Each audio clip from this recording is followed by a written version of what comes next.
It seems every so often there's a movement in the black community with the sole purpose to disassociate black people, primarily African Americans, Afro-Caribbeans, and Afro-Latinos, from Africa. In 2014, I came up close and personal with a few different sects of Hebrew Israelites. Many of these brothers were preaching that black people in the Americas, both North and South, were not African, but instead Hebrew Israelites. I found this very confusing based on my own studies and research, as well as basic common sense. I have since met different sects of Israelites who, although they believe in and practice the Hebrew Israelite doctrine, they also acknowledge that they are indeed of African descent, and Africa is their motherland. But this video isn't about the Israelites. I do have a video about them, which I'll place in the description for you to watch afterwards. Around this time last year, I started getting a lot of brothers and sisters telling me, "Angel, we're not Africans or of African descent. We're native to this land. We're Aboriginals. We're indigenous to the Americas. We were here first. And we didn't come from Africa. We weren't enslaved and kidnapped in Africa. It was all done here." At first, I kind of ignored it. I've read and studied on this quite in depth and noticed that a lot of the information being spouted is just being misinterpreted or simply speculation and assumptions. There's no actual evidence to truly back these statements to the point that they become unquestionable as tangible evidence. I've even heard brothers and sisters talk about Malcolm X referring to himself as Aboriginal. Although he did, he was using the word Aboriginal as a synonym for black.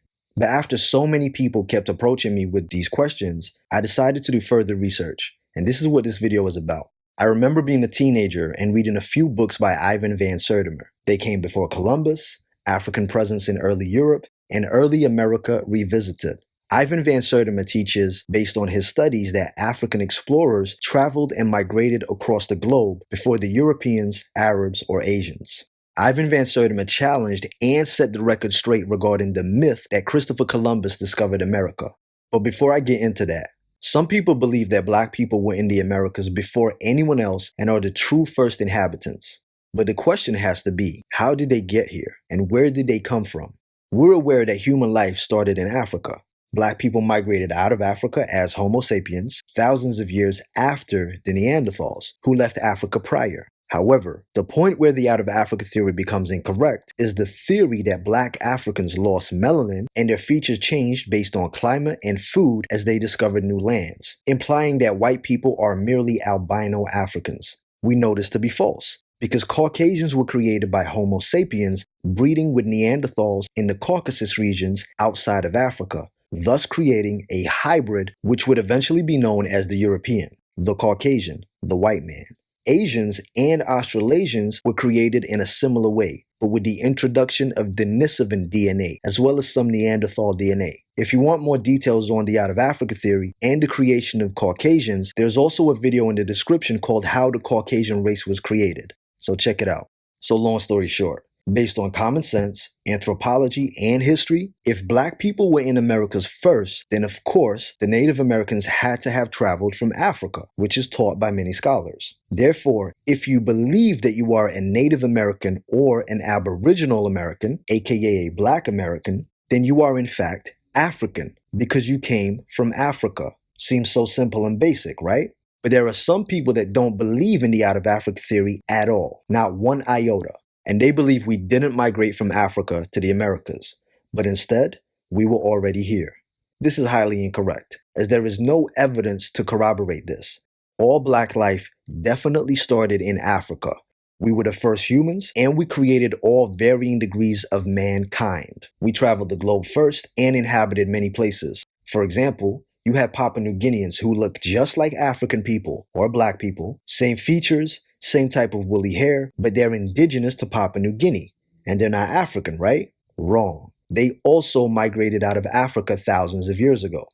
Now let's discuss the Native Americans as the commonly depicted Native Americans throughout history, the ones with red skin, being in the Americas as the first inhabitants and how they got to the Americas.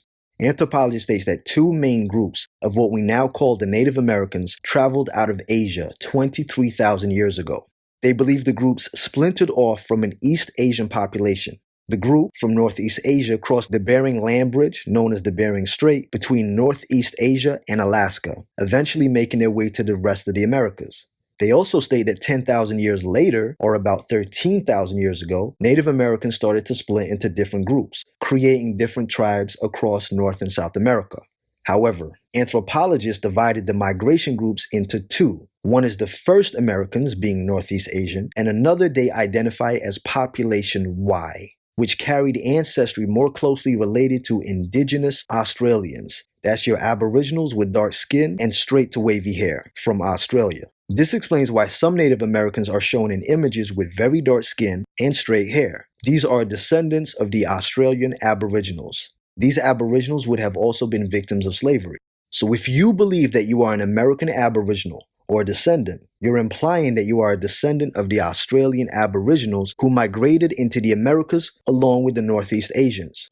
You may have seen images of dark-skinned Native Americans and also Australian Aboriginals. Native Americans today can trace their ancestry to Eurasian migrants with Australasian ancestry, which adds tangible evidence and proof to the research and studies. So this would of course mean that there would have been darker-skinned Native Americans as well as lighter-skinned Native Americans based on these two groups.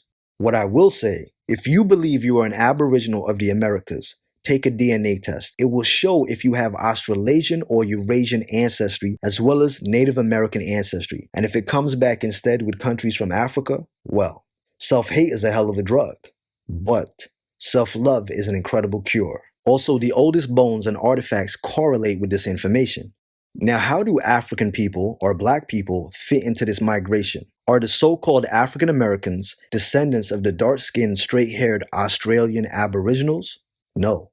As I stated, Australian Aboriginals were created by Homo sapien and Denisovan DNA as well as some Neanderthal DNA, hence why they look different to the Black Papua New Guineans, who still look like African people. The teachings that Africans came before Columbus was not based on mass migration of huge numbers of African people to the Americas before these Eurasians and Australasian peoples. It was after this migration, but before Columbus discovered the Americas and the natives. Now I say discover, but he didn't discover America. Firstly, you can't discover a people and a continent that was already here, had their own culture and civilization. There's overwhelming evidence that proves that African people regularly sailed across the Atlantic to the Americas, thousands of years before Columbus. Ancient civilizations from Egypt and West African countries traveled to the Americas, teaching the natives how to build a civilization. They brought with them the art of pyramid building, political systems, and religious practices, as well as mathematics, writing, and a sophisticated calendar. And if you don't believe me, well, maybe you'll believe a white man. Christopher Columbus himself wrote in his journal, "Black-skinned people had come from the southeast in boats, trading in gold-tipped spears." This was documented in 1920 by renowned American historian and linguist Leo Weiner of Harvard University in his book Africa and the Discovery of America. One of the first documented instances of Africans sailing and settling in the Americas were Black Egyptians led by King Ramses III during the 19th dynasty in 1292 BC. In 1311 AD, another major wave of African exploration to the New World was led by King Abu Bakari II, the ruler of the 14th century Mali Empire, which was larger than the Roman Empire. The king sent out 200 ships of men and 200 ships of trade material, crops, animals, cloth, and African knowledge of astronomy, religion, and art. Travel in the seas and oceans was not a European invention, but in fact was started by the African people. In the early 1940s, archaeologists uncovered a civilization known as the Olmecs of 1200 BC, which predated any other advanced civilization in the Americas. The Olmec civilization, which was of African origin and dominated by Africans. This was the first significant civilization in the Americas. Olmecs are known for the giant carved heads found in central Mexico that have unmistakable African Negroid features. Historian Professor Ivan van Sertima explains how Olmecs were the first Mesoamerican civilization to use a written language, sophisticated astronomy, arts, and mathematics, and they built the first cities in Mexico, all of which greatly influenced the Mayans and other Native American civilizations. Africans played an integral role in the Olmec Empire's rise, and that African influence was happening during the same period as the ancient Black Egyptian civilization. Need more evidence? Easy. They found narcotics, cocaine, and nicotine native to America inside ancient Egyptian mummies. These substances are only derived from American plants. This could only happen by trade between Africa and America. Need more? They found statues of animals like lions, elephants, and gorillas, which are not found in the Americas, but in Africa in Native American civilization. The Mayans, Aztecs, and Incas all worship black gods. They have paintings and surviving artwork that show dark-skinned gods with Negro features with woolly hair. But one of the major things is American pyramids. Pyramid construction is highly specialized. Ancient Egyptians started out with the step pyramids and eventually progressed to the smooth pyramids you see in Giza. But in La Venta, Mexico, the Olmecs made a fully finished pyramid. The Olmecian and Egyptian periods were both placed on the same north-south axis and had the same construction methods. Both the pyramids in America and Africa served the same dual purpose: tombs and temples. What I'm telling you is only a tiny fraction of the similarities. The Olmecs created and carved the heads of the African explorers who came from Africa and taught them about religion, mathematics, astronomy, civilization, and so much more, to forever praise them and show gratitude for the gifts Africa gave to the Americas. Clearly, Africans helped civilize America way before Europeans even knew America existed, and way before Europeans claimed to have civilized Africa. So now you know the African people definitely discovered the Americas before the Europeans. You know they civilized the Native Americans. You know there was 2 waves of Native American migrations: people from Northeast Asia, the lighter skin group, and Australasian Aborigines, the darker skin group. Even if you believe your ancestors were already here before anyone else, you still had to come from Africa. They still had to migrate from Africa. Therefore, you're African. But take a DNA test and see for yourself. Africa built the world. Don't be ashamed of being a descendant of Africa. There will be 2 videos in my description, one about Hebrew Israelites and one about how the Caucasian race was created. Like I said, check it out. Don't be fooled by misinformation and propaganda. We are African. So a lot of people have been in the comment section of my most recent video, which discusses whether African Americans are Aboriginal Americans descending from the Australasian Aboriginals or not. That video will be in the description and you can check it out for yourself. A lot of people have been saying, but the out of Africa theory is false. It's a lie. We didn't come from Africa. All life did not start in Africa. It has been debunked. So there's a few things I want to address. The oldest bones in Africa, Pangaea, oldest remains in South America, and Israel. Let's start with the out of Africa theory being debunked because of older remains being found in Israel. Firstly, we know that the oldest human or hominid remains were found in Ethiopia of Lucy. However, although Lucy is as close to human as possible, she's also classified as an Australopithecus afarensis, which is over 3 million years old. After that, the most oldest modern human remains were of a 160,000-year-old modern human Homo sapien in a remote region of Ethiopia, which they called Idaltu.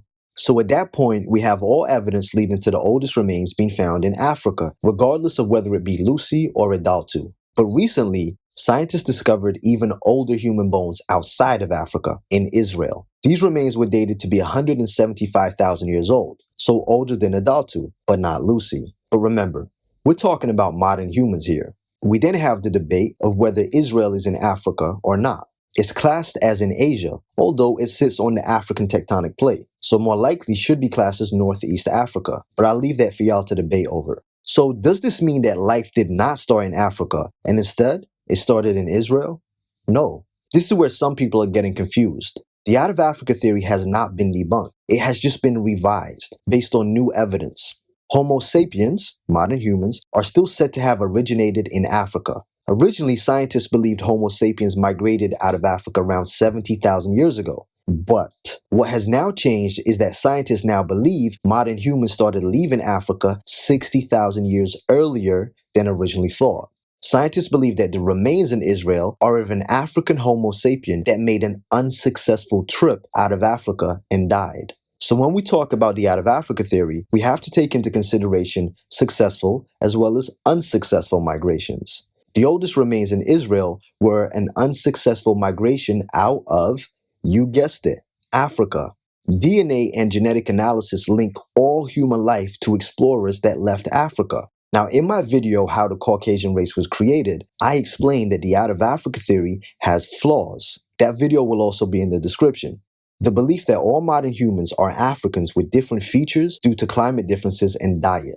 That's the flaw. Long story short, Denisovans, Neanderthals, and Homo sapiens were all from Africa. They all migrated out of Africa at different times. The Caucasian race, however, did not exist yet. It had not been created. Yes, created. It was created by hybridization between Neanderthals and Homo sapiens outside of Africa. But check out that video for more in-depth information. So let's talk about Pangaea. I see a lot of people talking about Pangaea, saying we're not from Africa. We were already in the Americas because of Pangaea.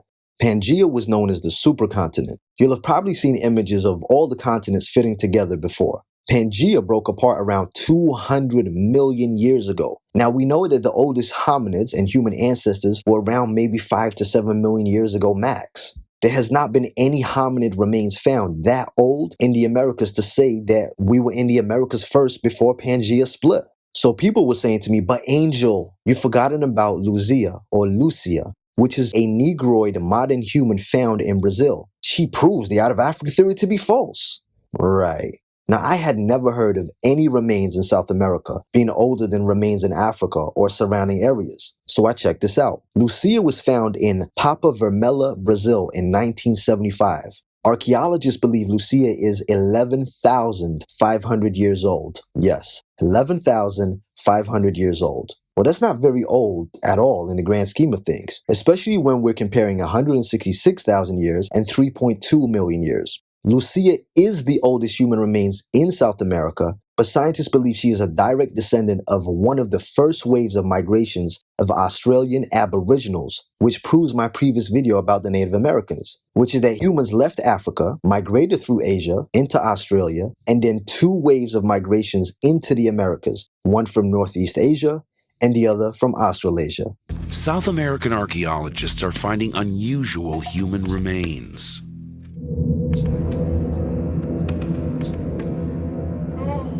The skulls aren't European, but they aren't American Indian either.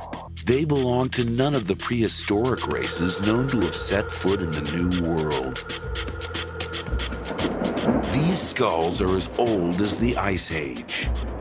So who were these first people to discover the Americas? All native peoples in South and North America belong to a racial type known as Mongoloid. They're descended from the ancient peoples of Siberia. During the Ice Age, 12,000 years ago, there was a land bridge between Siberia and Alaska. Mongoloid peoples were the first to enter the New World, or so experts thought.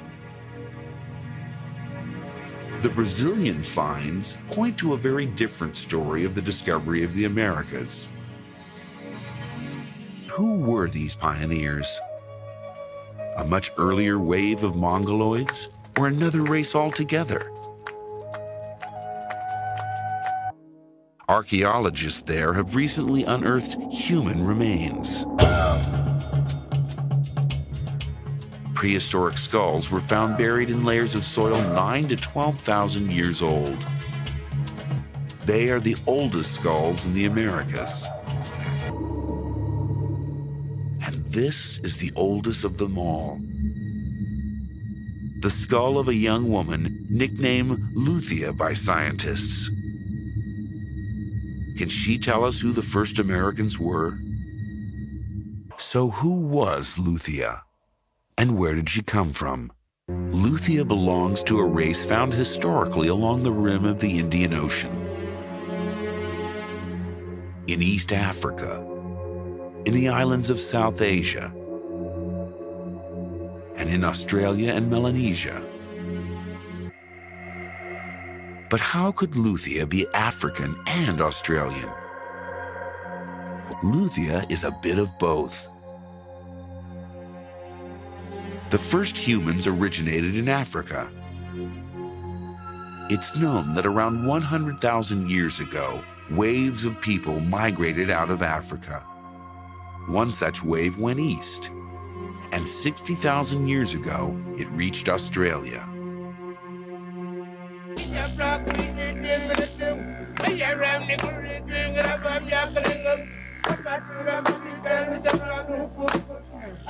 Luthia, it seems, belonged to a race of humans descended from Africans, a race that eventually became today's Australian Aborigines. So I don't know where the idea that Lucia is a million years old comes from, or who's been feeding you that misinformation. I don't know where the idea that after Pangea split, that we were all in America, as there's no evidence or remains older than 11,500 years in the Americas, and Pangea split over 200 million years ago. What I do suggest is that people read and continue to read. All evidence states the out of Africa theory is still valid. There'll be 2 videos in the description: Peace, Love, and Coconut Oil. We are African, and we happen to be in America. We're not American. We are people who formerly were Africans who were kidnapped and brought to America. Our forefathers weren't the Pilgrims. We didn't land on Plymouth Rock. The rock was landed on us. We were brought here against our will. We were not brought here to be made citizens. We were not brought here to enjoy the constitutional gifts that they speak so beautifully about today. And because we weren't brought here to be made citizens today, now that we've become awakened to some degree and we begin to ask for those things which they say are supposedly for Americans, they look upon us with hostility and unfriendliness. What is it that makes it difficult for the philosophy of nationalism to spread among the so-called Negroes? Number one, they think they have a stake in America. We are African, and we happen to be in America. We're not American. We are people who formerly were Africans who were kidnapped and brought to America. I was recently asked if black people truly are descendants of Africans and were brought to the Americas during slavery. Where are the slave ships, my brother? There's no way they could have transported 13 million peoples from Africa to the Americas, my brother. The transatlantic slave trade is a hoax, my brother, to hide the fact that we were already here, my brother.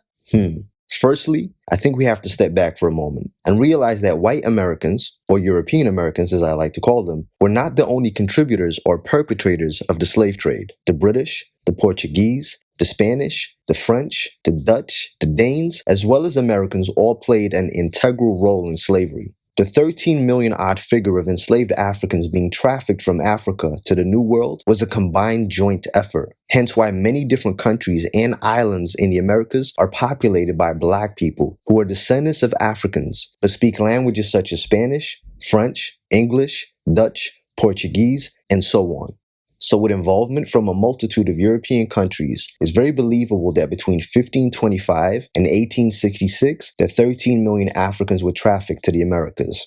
Now, before I get into the slave ships, figuratively speaking, there are at least 48 slave castles in West Africa still standing. Castles built by the Europeans to imprison and store captured Africans that they would then later send to the Americas. 95% of enslaved Africans were transported from Africa straight to the Caribbean and South America. Only 5% were sent to the United States directly. The Caribbean was known as the testing ground. The Caribbean was where the slave masters and overseers would break the enslaved Africans. Once they were broken and made docile, they were sold on and then transferred to the United States. This went on until the abolition of the slave trade. Now, I'm not talking about when slavery itself was outlawed, but when it became illegal to traffic Africans from Africa to the rest of the world for the purpose of slavery. Legality here was a fine line. You could not introduce new humans into slavery, but you could still transport and sell on humans that were already classified as slaves. However, this didn't stop the traders, as there was a lot of illegal slave traders searching for countries to sell African people on illegally.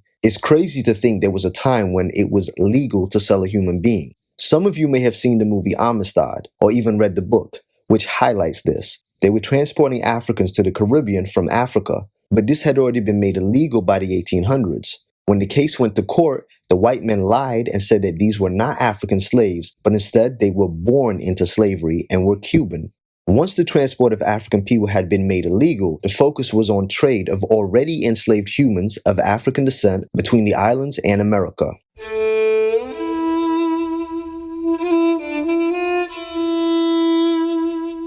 That's the final resting place of the Clotilda. This is where that journey came to this desperate end, with the slavers, Timothy Mayer and Captain William Foster, realizing that, they may well end up in jail for this crime they've committed. Those guys are just trying to save their own skins as they light this thing on fire. For a moment, let's start focusing on America. In the 1700s, nearly every ship was from Europe. The Spanish, the French, and the English had the largest and strongest navy. The Danes of Denmark were the largest transporters of slaves. Although the Danes outlawed slavery in 1792, they still made money transporting enslaved peoples. Most of these boats were large cargo ships that were modified to carry humans. And after it was no longer profitable to traffic humans, a lot of the boats were then reused to transport goods. These boats were not going to just be left to rot away. They were going to be used and continuously used. This is actively documented by slavevoyages.org, which documents all of the slave ships that docked into the Americas and left the Americas and also where they came from. So to answer the question, where are the slave ships now? There are an estimated 3 million ships on the ocean bed. It would be safe to say that some of the slave ships are there, but they've also continually uncovered slave ships on the coast of the Americas and Africa. The summer of 2003, an underwater investigation unlocks a dark chapter in history. I think that all people can come together to understand why this particular ship is important. The Henrietta Marie. When we're dealing with a shipwreck, and you're looking at what is essentially like a big crime scene. A crime scene that indicates the Henrietta Marie engaged in a shameful commerce. We found pewter plates, pewter spoons, shackles. The Henrietta Marie was a slave ship that took its crew to their deaths after delivering its passengers to hell. They would pack as many individuals as they thought they could keep alive. Now, 300 years after she sank, technology and determination shine a light on one of history's darkest crimes. Mozambique Island in East Africa was a headquarters for the slave trade for 400 years. Museum director Lonnie Bunch showed us where Africans were auctioned and marched to the sea. What you probably had was almost an assembly line. You'd bring people, you'd sell people, then you would move them onto the boats and off to the New World. It's a combination of unbelievable pain, a sense of anger, a sense of loss, but also an amazing sense of optimism that the people who shuffled down this ramp, those that were able to survive, built the Americas. The ship Bunch was looking for was discovered in the archives of Cape Town, South Africa. Anthropologist Steve Lupkeman found an old investigation into a Portuguese ship that hit bad luck at the Cape of Good Hope. 200 slaves drowned in the wreck.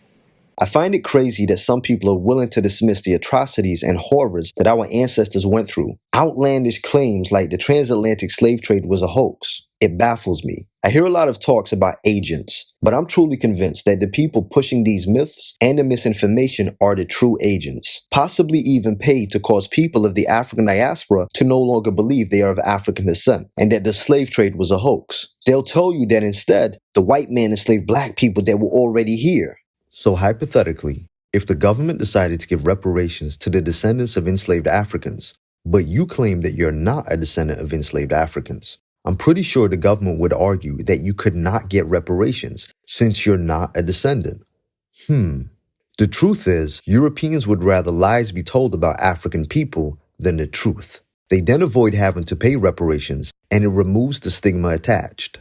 I do believe that there were black indigenous peoples. I highlighted this in my African Americans Are Not African video. So yes, I do believe that there were black indigenous people. This is backed up with DNA evidence and archaeological finds that lead to population Y, which have direct links to Aboriginal Australasians. So check that video out. It'll be in the description. But I do not believe every black American or black Caribbean is a descendant of these few Aboriginals. The transatlantic slave trade definitely happened. It was definitely real. There are scholars that believe the figures are much larger than the Europeans allow us to believe. African people did travel and explore the world before anyone else. They traded with many different peoples.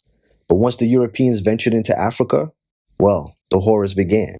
So today I received a message on Instagram from a sister who had watched my videos addressing African Americans who believe that they are not African, but instead native to America.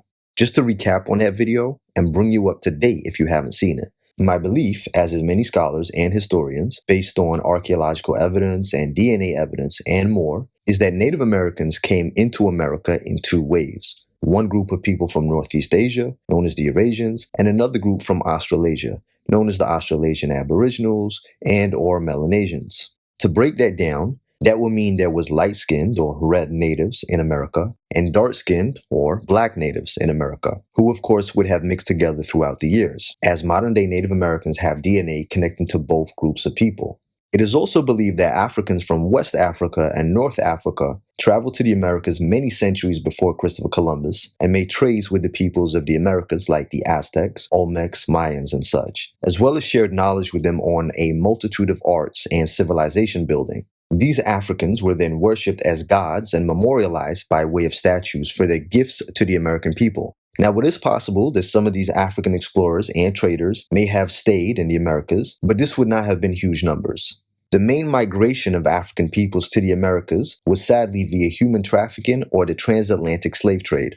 So in my video addressing those who believe that they are Aboriginal Americans or Indigenous Americans, some brothers and sisters have mentioned Pangea and that these people were actually on the continent already as the tectonic plates shifted. I actually addressed that in the Out of Africa Theory video. That video will be linked in the description.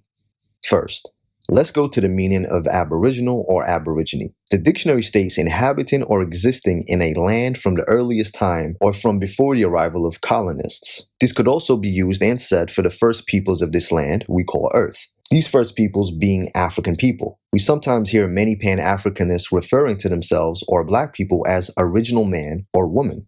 I've seen a lot of people saying, but Malcolm X knew the truth. He stated in one of his speeches that we are Aborigine. So these people have taken that to mean that we are native to the Americas. However, this is misinterpretation and manipulation of his speech, especially when you only use 30 seconds of a clip, and therefore you don't have the context behind the speech that was over an hour and a half long. This particular speech, which I'm going to link in the description, was addressing that the black man is the original man of the planet. Malcolm X explains what Aborigine means, and he does not relate Aborigine to the Americas whatsoever. In the same speech, Malcolm X states that we are strangers in America. Then he goes on to state that you and I are Aborigines, but you don't like to be called Aborigine. You want to be called an American. Yeah. And you've got these same people calling themselves Aboriginal Americans and claiming that Malcolm X told them so. Now, in context of the entire speech, Brother Malcolm X is stating we are the original man from Africa, but you don't want to be African or the original man. You want to be called American. Malcolm X highlights that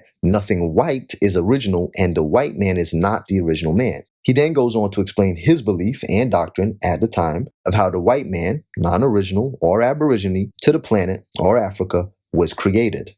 Do you see how context changes everything? Aborigines, which means what? Black folks. You never find a white Aborigine. Rather, Aborigines are called natives, or they're always dark-skinned people. You and I are Aborigines, but you don't like to be called an Aborigine. You want to be called an American. Aborigine actually means from the beginning. Two Latin words. Ab meaning from, origine meaning the beginning. And Aborigine is only the term applied to those dark-skinned people who have been on this earth since the beginning of the universe. I asked the brothers and sisters who claim to be Native American or have this Aboriginal Australasian blood to take DNA tests, as it will prove whether or not they truly are descendants of the black-skinned Native Americans. They would at least have some population-wide DNA. But I was told that DNA testing is a scam and is false, and that the genetic markers for the indigenous black Americans are so similar to Africans that it would not give the right results. Right. So instead, they said that they just asked grandma. Yes. Their basis is to go back and ask grandma who believes she's Native American, which to me is fine, since I have a grandma who is part Native American. And guess what? When I did my DNA test, her native blood showed up. However, my grandma is not a black Native American. She's mixed, and she's a run-of-the-mill red native. So I didn't have any Melanesian DNA, which would be an indicator of the black natives from Australasia. So with that out of the way, back to my message on Instagram. A sister hit me up, a black woman. She's half American, quarter Belizean, and a quarter Honduran. Notice I gave nationalities and ethnicities, but I highlighted firstly that she's black, because there's a difference between race and nationalities. You have to elaborate in some cases. Her grandmother, however, was part Cherokee and part Black American or African American. So this sister did a DNA test. Within this DNA test, it brought up a number of African countries, around 84%, with the highest percentage being 40% Nigerian. But notice this, her grandmother was part Native American, Cherokee. So here you see 3% Native American DNA, but you also see something else, 1% Melanesia. This, based on the two migrations, would make 4%. So her grandmother was obviously telling the truth. This sister is a descendant of not only the Eurasian Native Americans, but also the Aboriginal Native Americans. Although a small percentage, she can still lay some sort of claim to being a descendant of the first Americans. But she's obviously more African than anything else, and still an African woman. So this sister's results and family background prove my video about African Americans who claim they're not African. So why don't you prove that you have these two groups of native blood, or even just the Melanesian blood in large amounts, if you're that confident of who you are and your background? DNA doesn't lie, but you don't believe in DNA testing. I came across a video recently claiming that African Americans and Afro-Caribbeans are not of African descent, but instead Native Americans, and that the slave trade was told in reverse. The claim was that we were not trafficked from Africa to the Americas, but instead that we were already in America and trafficked to Africa, and then shipped from Africa back to America. Yeah, it didn't make sense to me either. Within this video, they discuss Liberia as an example of this slave trade from America to Africa, and claim this is proof, but that wasn't correct. So let's start from the beginning. In 1791, a revolution known as the Haitian Slave Revolt. Notice that instead of this being labeled as a revolution to overthrow the colonizers and slave masters, it was instead called a revolt. It was the most successful slave rebellion in history. This revolution secured black independence in Haiti and was the start of the end of the slave trade. I've heard many people claim that Europeans, such as Abraham Lincoln, were the reason that slavery was abolished. This is not the case at all. The Haitian Revolution triggered a wave of many revolutions across the Americas. The US, Spanish, and French governments had no choice but to end slavery. It was either that or death to the slave masters across the Americas. How does Liberia come into play with this? Well, in the early 1800s, the American government had a dilemma on their hands. That dilemma was the fear that the slaves involved in the revolts would turn on the slave masters and kill them all. So the US government devised a plan to protect themselves whilst in their thoughts ridding themselves of problematic African slaves. The US government decided that they would send enslaved Africans involved in the revolts back to Africa. However, this did not stop there. The United States government purchased some land which was originally part of Ghana and the Ivory Coast. This land would later be named as Liberia.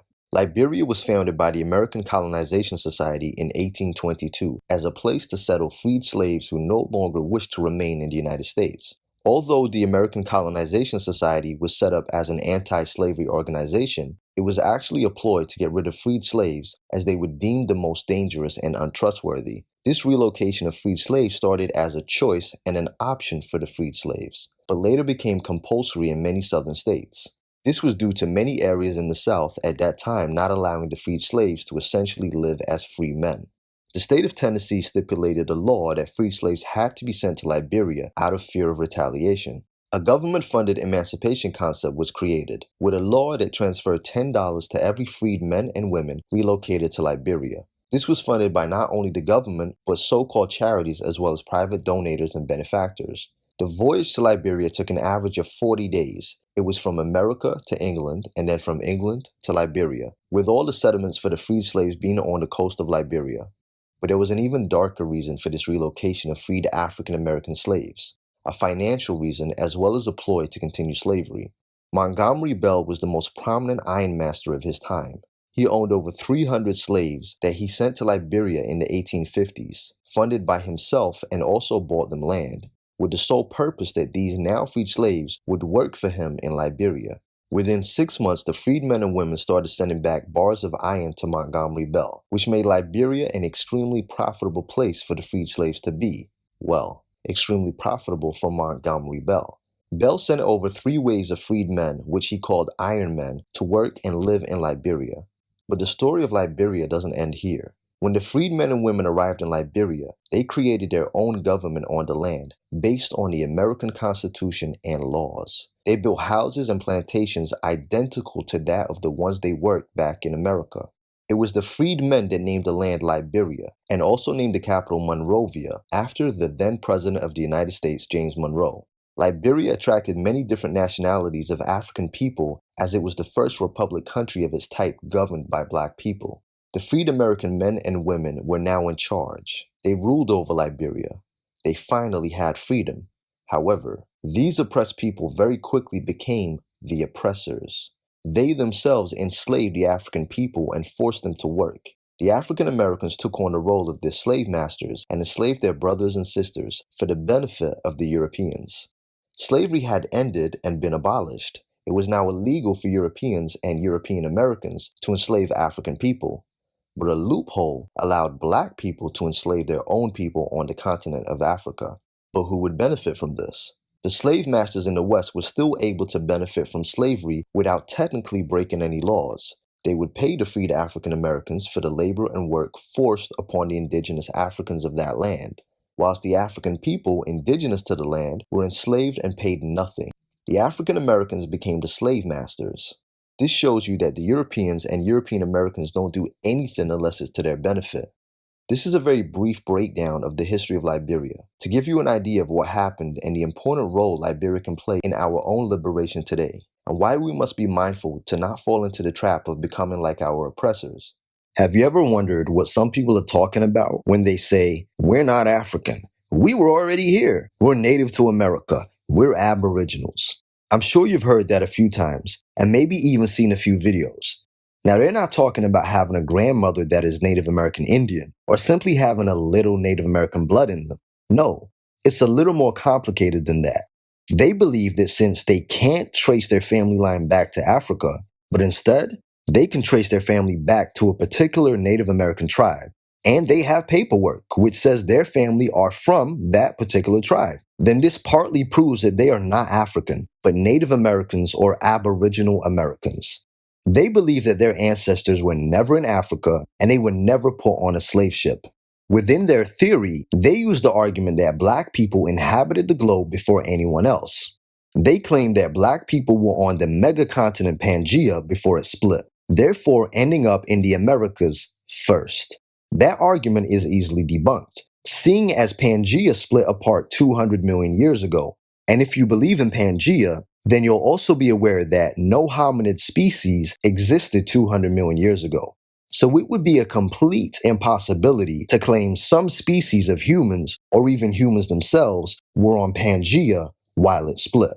Another argument used is that the oldest skull found in Brazil was of a black woman named Lucia, aged over 2 million years old. However, the skull of Lucia was indeed found in Brazil. She was indeed not of the Mongoloid race, but the skull is only 11,000 years old and has been traced back to a group of people found in Australia, the Aboriginal Australians. We also have the Ivan van Sertima argument, which is that there were indeed African people trading in the Americas before Columbus, hence the title of his book, They Came Before Columbus. Or the argument that the slave trade was a hoax and that we were already here, based on the misunderstanding that there was only a couple 100,000 enslaved Africans sent to the United States, rather than 13 million African people.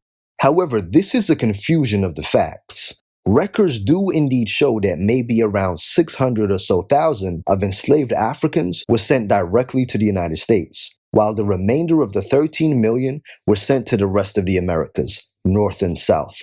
This is documented by the figures that only 5% were sent to the United States, while the other 95% were sent to the rest of the Americas, and then trading between countries and islands afterwards, which would then be documented as intercontinental trade. These are just a few of the theories, and I'm paraphrasing very quickly, but I do have much more in-depth videos about all of these topics, which will break it all down. And I even have a video that addresses how Africa got its name and what the real name of Africa is. The links to these videos will be in the description, so don't forget to check them all out. But don't go anywhere yet.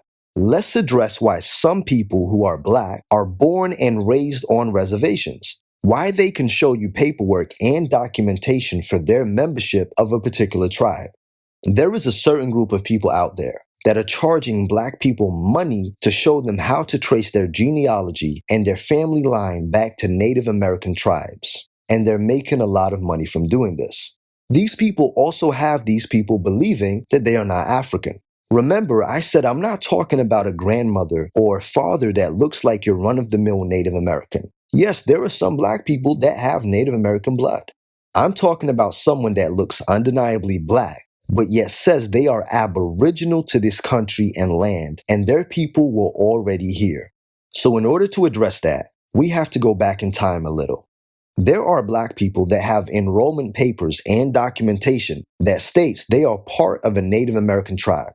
They are indeed black people that were born on Indian reservations. So when you say to them, you're African, your ancestors were enslaved Africans, they find it very difficult to accept that information, simply because they have paperwork that says they're Native American or they were born on a particular reservation. They will argue that some black Native Americans were confused and reclassified as African Negroes and in turn enslaved. But all of this is confusion and misunderstanding. Many enslaved Africans that escaped from their white slave masters ran to and sought refuge within Native American tribes. This, of course, meant that they were able to live amongst the tribes, raise families, as well as marry into the tribes. They were also granted membership or enrollment of a tribe. This meaning that they were not indigenous to these tribes, but given membership and honorary status. The offspring of these runaway slaves born on the reservations would automatically be classified as tribe members. Would this change that these enrolled tribe members were African? Would this make them indigenous to America? No. It's the same as an American moving to the United Kingdom and applying for citizenship. They can have a British passport. They can now be a British national based on naturalization. Will that make them indigenous to the United Kingdom? No. If they then have children and those children are born in the United Kingdom, those children will of course be British, but their ancestors will not be British. They are merely British-born Americans. And those children will have all the paperwork that says they are British and their parents are British. You see where I'm going with this? A lot of these people that make videos on this topic will cherry pick information to fit their narrative and say, you see, it proves what I'm saying right. So what I'm going to do is I'm going to clear this up. In the 1920s, Columbia University anthropologist Melville J. Herskovitz, renowned for documentation of African survivals in American life, conducted interviews in New York, West Virginia, and Washington, D.C., which determined that 1/4 to 1/3 of African Americans had Indian ancestors. In 1622, the colony of Jamestown, Virginia, was attacked by Native Americans. However, all of the Africans were spared. In 1763, during Pontiac's Indian Uprising, a Detroit resident reported that Native Americans killed all the whites, but was sparing all the black people.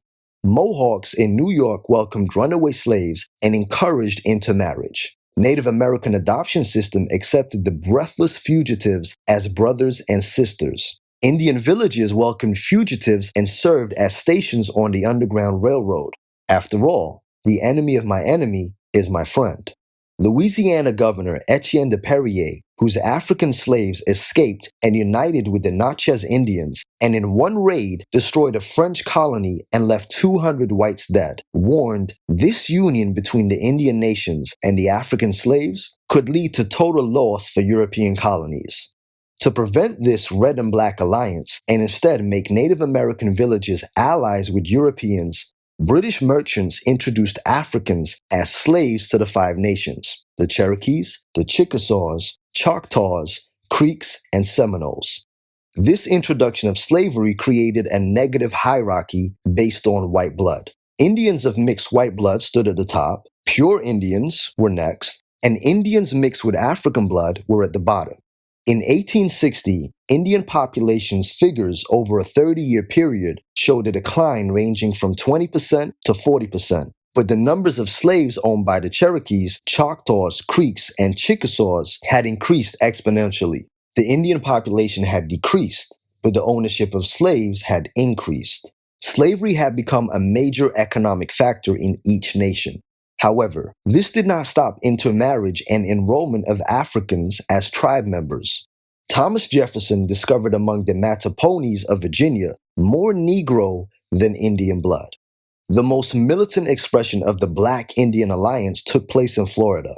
Enslaved Africans fled bondage in Georgia, Mississippi, Alabama, and the Carolinas to make a new life on the peninsula, which at that time was owned by Spain.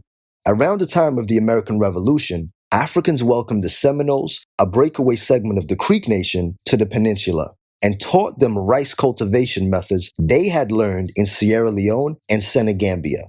On this basis, the two peoples formed an agricultural and military alliance that defeated repeated invasions by U.S. slaveholding posses. Finally, in 1819, to end a perceived threat by U.S. slaveholders, the United States purchased Florida. In Florida, the Red and Black Seminoles fought the United States Army, Navy, and Marines to a standstill for 4 decades. In 3 Seminole Wars, the United States Armed Forces lost more than 1,500 U.S. soldiers, spent more than $40 million, and at times, Seminole Armed Forces tied up half of the U.S. Army on the peninsula. By 1860, African Americans had so thoroughly mixed with Native Americans throughout the Atlantic seaboard that white legislators wanted to revoke their tax exemptions. They stated that if you were mixed with African, then you would not receive any of these benefits. In the Oklahoma Indian Territory, 18% of the Cherokees, Choctaws, Chickasaws, Seminoles, and Creeks were of African descent. Surrounded by Confederate troops and influenced by Confederate Indian agents, most Native Americans in Oklahoma felt they had little choice but to follow the Confederacy. However, in November 1861, hundreds of Black and Red Indians led by Creek Chief Apatoli Yahola fought 3 pitched battles against Confederate whites and Indians to reach Union lines in Kansas and offer their services. With the defeat of the Confederacy and its Indian allies, Northerners sought revenge, and the U.S. scrapped existing treaties with all the Native American nations. The Seminole Nation made the most rapid adjustment to emancipation, electing 6 Black members to its first post-war governing council. Seminoles of African descent began to build homes, churches, schools, and businesses. Cherokees and Creeks moved toward equality somewhat slower, and Choctaws and Chickasaws slower yet. Many people of African descent found escape, and some located their American dream among Native Americans. So these Black Indians are in fact Native American tribe members of African descent. So as you can see, this is the reason some Black people are members of Native American tribes. This is also the reason some Black people can trace their lineage back to these tribes. But these Black Indians were runaway African slaves who were adopted into the tribes. Through my mother, I'm Seminole and African. Through my father, African, Cherokee, Choctaw, and Shawnee. And I spent part of my boyhood in Florida. You know, we're talking what I call post-invasion. Well, I look at October 12, 1492 as the jump-off point because we're talking about an event that would trigger a massive escalation of the transatlantic slave trade and the invasion of the hemisphere. So after that particular point in time, you know, the two groups of people came together under crisis conditions throughout the hemisphere. I mean, we can talk about instances of unity as well as instances of divide and conquer. I don't know if we can say 50-50, but it still goes on today. Goodness, we see this happening in places like among some communities like the Cherokee Nation of Oklahoma and even the Seminole Nation of Oklahoma, where there's been turmoil about trying to sometime evict, yes, and please quote me, evict some members of the tribe from the tribal roles. Those have tended to be what they call freedmen, which tend to be those largely of African descent. If you understand the history of African American and Native American peoples in this country, we had some things in common. Once the communication barrier was taken care of, the Native people and African peoples realized that there was so much in common culturally. For instance, the drum. The drum is the heartbeat of the nation. It became quite a thing to flee into Florida by the hundreds.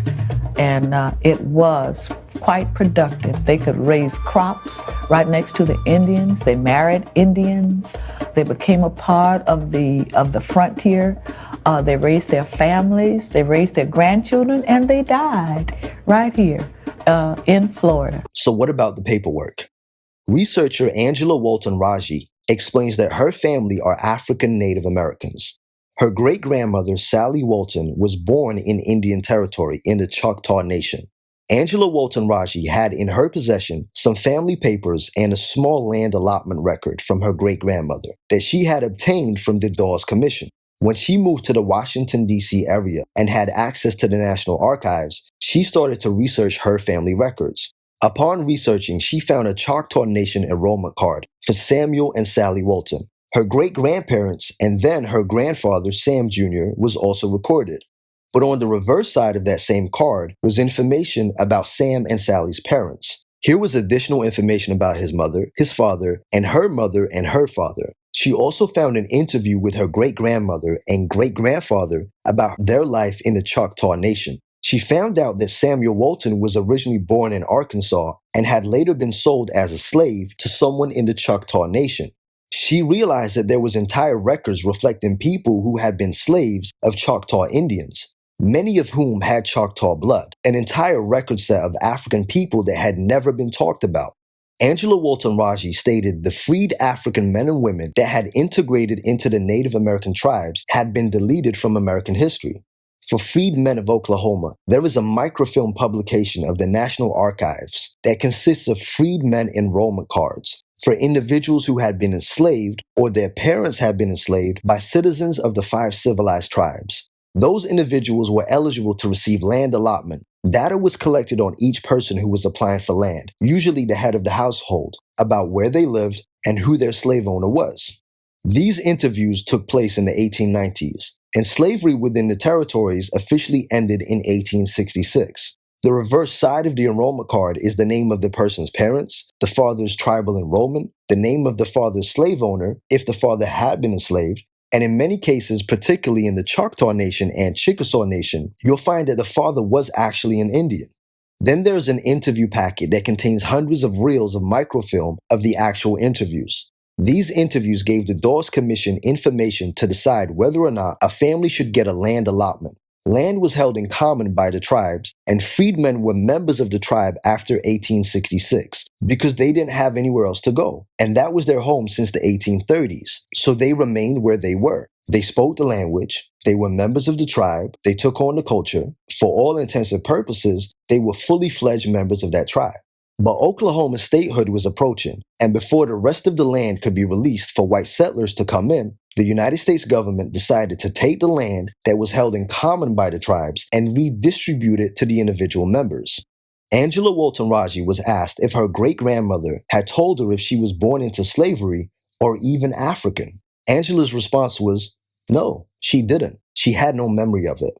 She was born into the tribe, and that was all she knew. She wasn't aware of the consequences that resulted in her being in the tribe.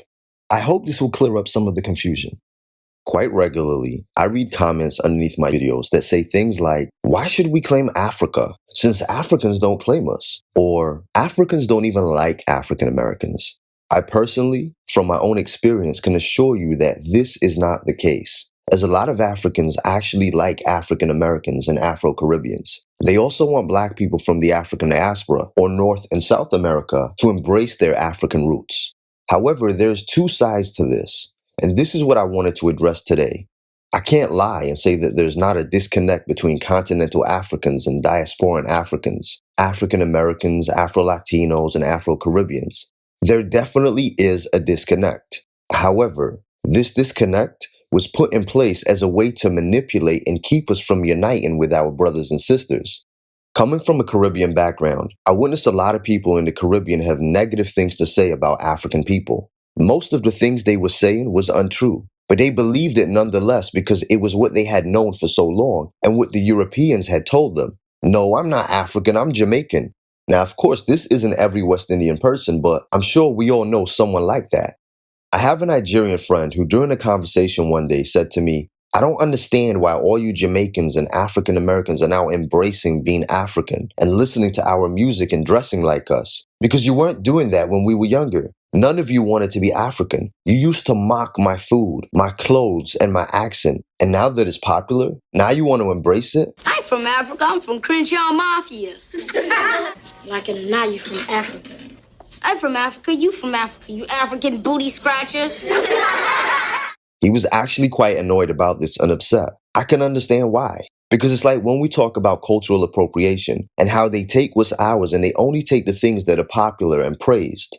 So I said to him, a lot of us lacked knowledge of self when we were younger. A lot of us were being manipulated and kept disconnected from each other. We were ignorant. But isn't it better that now we're waking up and acknowledging our roots? Now we can finally unite as we should do. But on the flip side, I remember having African people say that because I'm Jamaican, I have no culture, and my people are nothing but drug dealers and criminals. I've even been told that I'm nothing but a slave from African people. Colonizers have been playing us off against one another since the beginning. They know that we're stronger together. They know that we would be unstoppable if we became unified. So in order to protect their best interests, they had to make sure that this never happened.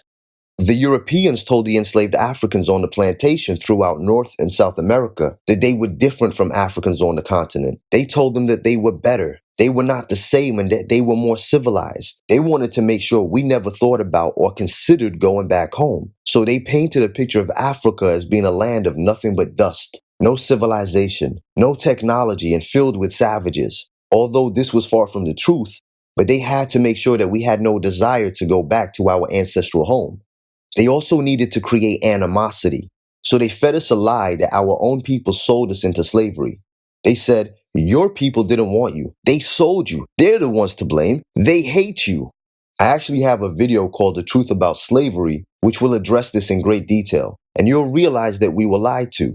That video will be linked in the description. So all of this was done to keep black people right here exactly where they wanted us. But again, on the flip side, continental Africans were also being lied to. They were being told that Americans, West Indians, and so on don't like them. They were being told that North and South American blacks have no culture. They're constantly seeing negative images of us in the media. So they're led to believe that we are in fact the ones that dislike them. And with all the negative imagery the media love to put out there, the movies, the news, and even social media, they're being drawn into the propaganda that we're all criminals, hate them, have no culture, and are simply wild and disrespectful. All of this was being told to both sides by the same group of people. The same group of people that had an agenda to keep us separated. Why do you think the slave masters didn't want our ancestors on the plantation to ever speak their original languages? There's a reason for everything. They didn't want us to have any connection with Africa. It's like a school playground. One kid goes to another kid and says, hey, I'm only telling you this because I like you. But that kid over there hates you and doesn't like you. They said all this mean stuff about you. Then that same kid goes and runs to the other kid and says the same thing. Hey, you know I'm your friend, right? So I had to tell you, but that kid doesn't like you and said all of this stuff about you. Now you've got these two random kids who never actually said anything bad about each other, and now they're fighting. Whilst the kid that was running around spreading the rumors about both of them is sitting in the middle watching both of them fight for their own amusement, while they are seen as the good one by both sides. Sounds very familiar, doesn't it? I've seen people make videos distancing themselves from African people and referring to themselves as DOS, descendants of slaves, claiming that we share nothing in common with people born in Africa. What a lot of these people that make these videos don't realize is we're playing right into their hands. We're doing exactly what they want us to do, which is remain disconnected and not unified. There's a misconception that Africans were not enslaved in Africa. This is so far from the truth. Colonialists also enslaved Africans in their own land.